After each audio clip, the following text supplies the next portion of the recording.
Assalamualaikum warahmatullahi wabarakatuh. Alhamdulillah alladzi khalaqal insana fi ahsani taqwim. Assalatu wassalamu ala asyrafil anbiya'i wal mursalin wa ala alihi wa ashabihi ajmain.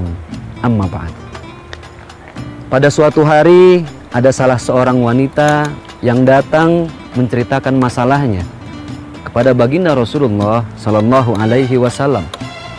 Dia datang sambil bersedih-sedih, air matanya bercucuran. Rasulullah bertanya, "Wahai wanita, kenapa engkau menangis?" Lalu wanita itu menjawab, "Ya Rasul, suamiku dia beribadah begitu rajin. Kalau dia sudah ke masjid, dia tidak pulang-pulang. Dia lupa dengan istri dan anak-anaknya."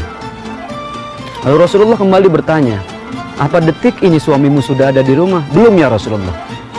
"Panggil dia ke sini, suruh pulang ke masjid, datang ke rumahku." Datanglah suami itu, lalu ditegur oleh Rasulullah Sallallahu Alaihi Wasallam. Seorang suami itu punya kewajiban untuk bekerja mencari nafkah, menghidupkan istri dan anak-anaknya. Tidak hanya sekedar berdoa menunggu keajaiban dari langit. Who just wait for the miracle from the sky. Setiap hari hanya menunggu nasib saja. Ketika dia tidak mempunyai uang, dia bilang ini sudah nasib dari Allah. Memang sudah ketentuannya seperti itu.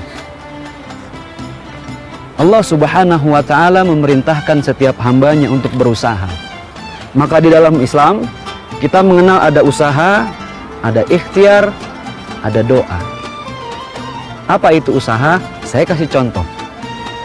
Ketika ada seorang siswa lulus SMA, kemudian dia mau masuk kuliah, dia ingin menjadi seorang dokter.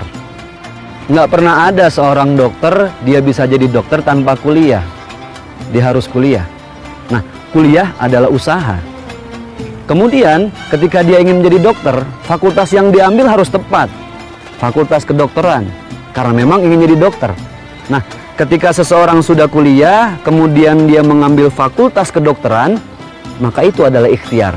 Usahanya adalah kuliah, mengambil fakultas kedokteran, itu adalah ikhtiar.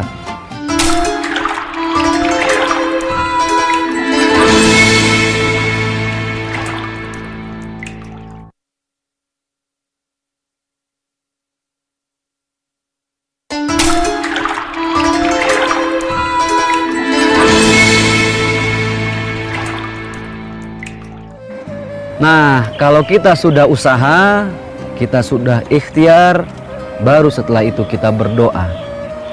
Berdoa itu memang posisinya ada di akhir.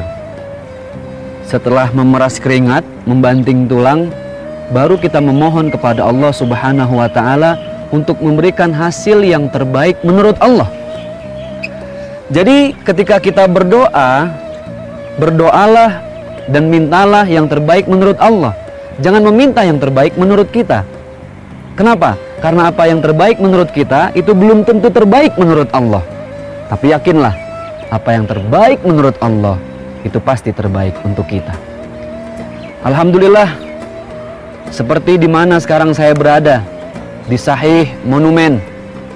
Satu monumen yang begitu indah, ini ciptaan manusia, sungainya begitu bersih, masjid begitu megah, kubahnya begitu indah. Ini semua hasil usaha manusia. Tentunya tidak lepas dari doa. Maka dari itu, manusia yang terbaik adalah manusia yang tidak pernah melepaskan doa untuk mengharapkan hasil yang terbaik menurut Allah. A'udzu billahi minasyaitonir rajim. Wabtaghi fima ataqallahu ad-daral akhirah wa la tansa nasibaka minad dunya. Kita boleh beribadah kepada Allah.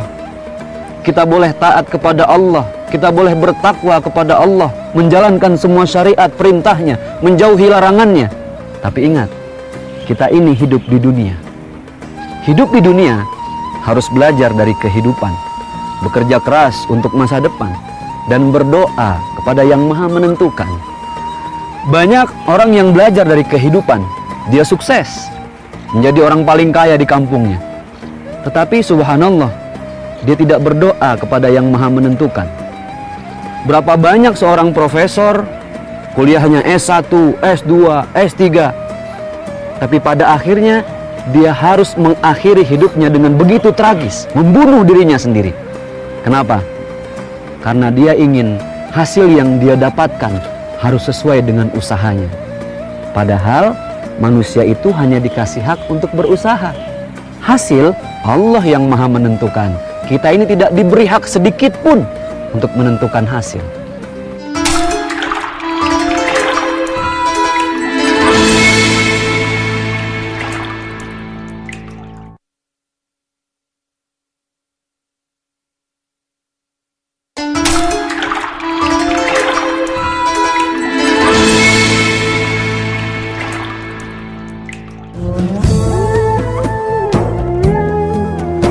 Sekarang ini ada satu pepatah Arab yang sudah kita kenal.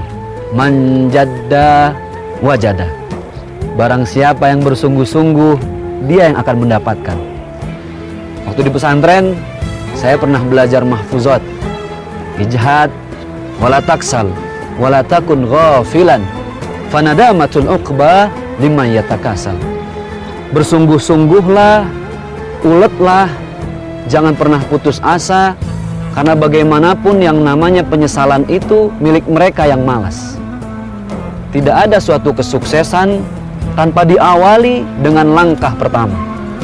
1000 langkah kita berjalan, pasti diawali dari satu langkah. Kita melihat menara yang begitu tinggi, 100 meter, 200 meter. Bagaimanapun diawali dengan pondasi yang hanya berukuran 1 meter. Jangan pernah melihat hasil, tapi evaluasi setiap usaha yang kita berikan dalam setiap profesi kita.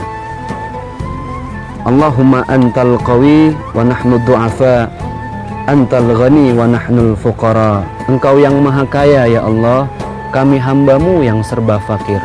Nawwir qulubana binuri hidayatik, kama nawartal arda binuri syamsika wa qamarika abadan abada.